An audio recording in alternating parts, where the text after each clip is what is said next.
Hello everyone. आज का हमारा टॉपिक है properties of functional dependency. Functional dependency की 7 प्रॉपर्टीज़ हैं।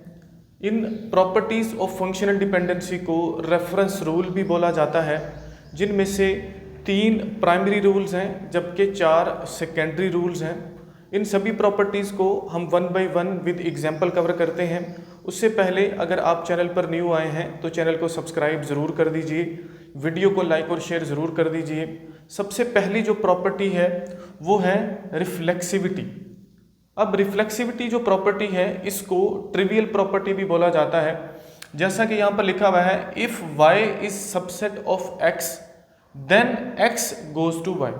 अगर इसको मैं सिंपलर फॉर्म में आपको बताऊं तो हम इसको ऐसा भी लिख सकते हैं, x गोज टू x। यानी कि अगर कोई एट्रीब्यूट खुद को ही डिटरमाइन कर रहा होगा वो उसकी रिफ्लेक्सिव प्रॉपर्टी कहलाती है। वही बात वो यहाँ पर कर रहा है। If y is subset of x, अगर y x का सबसेट है then x goes to y, तब x डिटरमाइन करता है y को।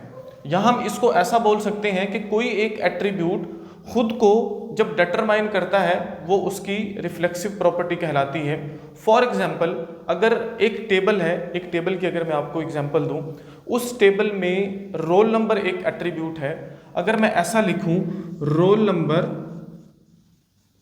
गोज टू रोल नंबर को डिटरमाइन कर रहा है, तो ये एक वैलिड केस है, वैलिड फंक्शनल डिपेंडेंसी है। आपको कभी भी इसको चेक नहीं करना। और ये जो प्रॉपर्टी है फंक्शनल डिपेंडेंसी की, इसको रिफ्लेक्सिविटी बोला जाता है। आपको इस केस को चेक करने की ज़रूरत नहीं, ये 100% वैलिड केस है। तो अगर मैं आपको बोलूं कि एक टेबल है, एक रिलेशन है जिसमें 4 एट्रीब्यूट्स हैं, roll number, name, address for example या फ़ोन नंबर, ये 4 एट्रीब्यूट्स हैं। तो अगर ये पूछा जाए कि इस टेबल में आपको फंक्शनल डिपेंडेंसीज को फाइंड आउट करना है, तो उसमें 4 फंक्शनल डिपेंडेंसीज तो होंगी ही होंगी। रोल नंबर की रोल नंबर के साथ, इसी तरह से नेम की नेम के साथ, इसी तरह से एड्रेस की एड्रेस के साथ, फ़ोन नंबर की फ़ोन नंबर के साथ, जो कि उसकी एक रिफ्लेक्सिव प्रॉपर्टी है। कोई भी एट्रीब्यूट खुद को जब डिटरमाइन करता है वो उसकी रिफ्लेक्सिव प्रॉपर्टी कहलाती है। इसी तरह से ये जो उसने बात की हुई है, if y is subset of x, अगर मैं इस तरह से लिखूं, roll number comma name determines name, तो क्या ये एक वैलिड प्रॉपर्टी है? ये बिल्कुल एक वैलिड प्रॉपर्टी है। अगर रोल नंबर नेम को डिटरमाइन कर रहा है और नेम उसका सबसेट है, वो यही बात यहाँ पर कर रहा है, if y is subset of x then x goes to y, this is reflexive property. अब बात करते हैं हम सेकंड प्रॉपर्टी की, जो कि है ऑगमेंटेशन। ऑगमेंटेशन की प्रॉपर्टी क्या कहती है? If x goes to y then x z goes to y z। अब अगर x y को डिटरमाइन कर रहा है, हम x के साथ कुछ एक्स्ट्रा ऐड कर रहे हैं और y के साथ भी उसी को एक्स्ट्रा हम ऐड कर रहे हैं, ऑगमेंट कर रहे हैं, तो ये एक वैलिड प्रॉपर्टी है, ये एक वैलिड आप बोल सकते हो फंक्शनल डिपेंडेंसी है। फॉर एग्जाम्पल, अगर हम इसको कुछ इस तरह से इसको समझने की कोशिश करें, ये जो ऑगमेंटेशन है, फॉर एग्जाम्पल अगर हम इस तरह से बोलें कि roll number determines student name, इसके साथ मैं इस तरह से लिख दूं, roll number comma address determines student name comma address, तो ये क्या है? ये एक वैलिड फंक्शनल डिपेंडेंसी है, जो कि दूसरी प्रॉपर्टी यहाँ पर हमें बता रही है, ऑगमेंटेशन की प्रॉपर्टी। तीसरे नंबर पर है transitive property of functional dependency, जो कि बहुत इंपॉर्टेंट है। आगे आने वाले जो नॉर्मल फॉर्म है वहाँ पर बार बार ये रिपीट होगी, तो इसको आप अच्छे से समझिएगा। ये प्रॉपर्टी बोलती है इफ़ x डिटरमाइंस y, अगर x y को डिटरमाइन कर रहा है एंड y डिटरमाइन z, और y z को डिटरमाइन कर रहा है, देन x डिटरमाइंस z। इसको अगर मैं बताऊं आपको इस एग्जाम्पल के साथ, अगर हम इस तरह से बोलें कि जो रोल नंबर है ये डिटरमाइन कर रहा है किसको? स्टूडेंट नेम को। फॉर एग्जाम्पल अगर मैं ऐसे बोलता हूं कि जो स्टूडेंट नेम है ये डिटरमाइन कर रहा है किसको? फ़ोन नंबर को। तो हम इस तरह से बोल सकते हैं कि रोल नंबर जो है ये डिटरमाइन करेगा किसको, फोन नंबर को। This is called transitive property.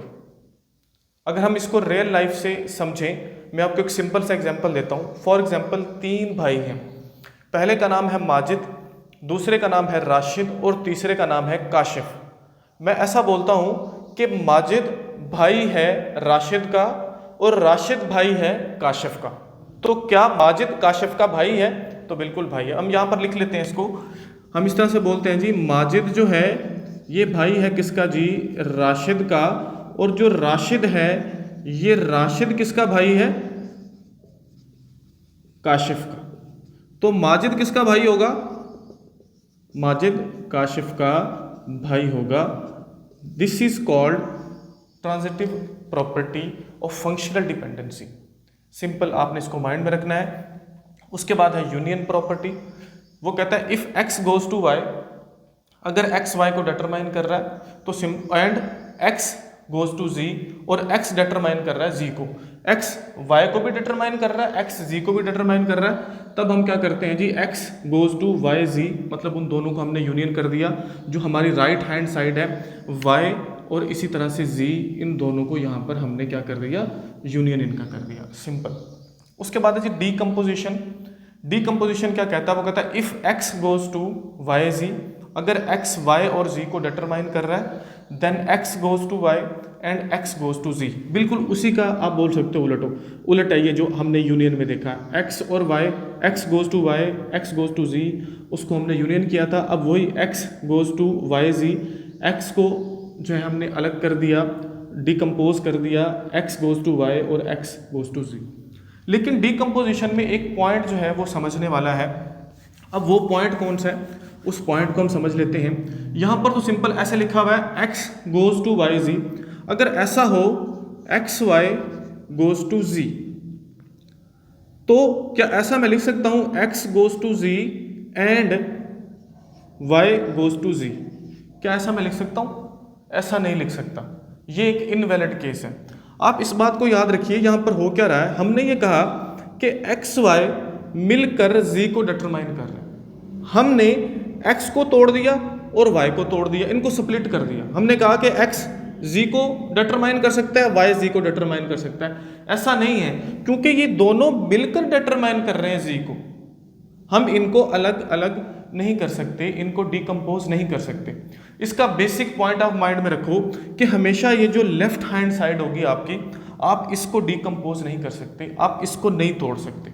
ये माइंड में आपने रखना है, ये पॉइंट हमेशा डिकम्पोजिशन के पॉइंट ऑफ व्यू से। उसके बाद है सोडो ट्रांजिटिविटी। सिंपल, वो कहता है x goes to y and WY goes to z। वही जो ट्रांजिटिविटी यहाँ पर हो रही थी, यहाँ पर हुआ कुछ यूँ है कि जो हमारे पास y गोज टू z है उसके साथ w एक एक्स्ट्रा एट्रीब्यूट लगा दिया गया है। देन वो बोलता है जी WX गोज टू z, यानी कि अगर x टू z हमारे पास आएगा तो हमने यहाँ पर जो w है उसको एक्स्ट्रा उसके साथ हमने लगा दिया। नेक्स्ट है कंपोजिशन। कंपोजिशन क्या कहता है, if x goes to y, अगर x y को डिटरमाइन करता है and w determine z, then xw determines yz। अब यहाँ पर क्या हो रहा है, यहाँ पर ये जो राइट हैंड वाले हैं उनको यहाँ पर क्या कर दिया, इनको इकट्ठा कर दिया।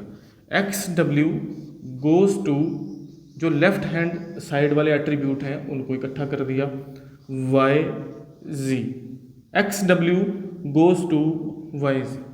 ये 7 प्रॉपर्टीज़ हैं जो बहुत इंपॉर्टेंट हैं। फर्दर जो हमने कुछ नॉर्मल फॉर्म को डिस्कस करना है उनके पॉइंट ऑफ व्यू से, अगर इनमें से जो सबसे इम्पॉर्टेंट मैं आपको बताऊं वो कौन सी हैं, तो सबसे पहले नंबर पर जो इम्पॉर्टेंट है वो है रिफ्लेक्सिविटी। उसके बाद दूसरे नंबर पर है ट्रांजिटिव प्रॉपर्टी। ये बहुत इंपॉर्टेंट है क्योंकि आगे नॉर्मल फॉर्म में ये बार बार रिपीट होगी और ये कोई इतनी मुश्किल भी नहीं है, बिल्कुल आसान है। और तीसरे नंबर पर आपने डीकम्पोजिशन का ये पॉइंट माइंड में रखना है जो मैंने आपको बताया कि कभी भी लेफ्ट हैंड साइड जो है उसको हम डीकम्पोज नहीं करेंगे।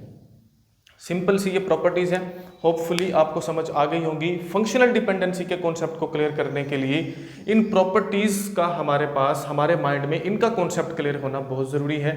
तो वीडियो अगर आपके लिए हेल्पफुल है तो प्लीज़ वीडियो को लाइक और शेयर ज़रूर कीजिएगा। कमेंट सेक्शन में कमेंट में ज़रूर बताइएगा। मिलते हैं नेक्स्ट लेक्चर में। Thank you so much.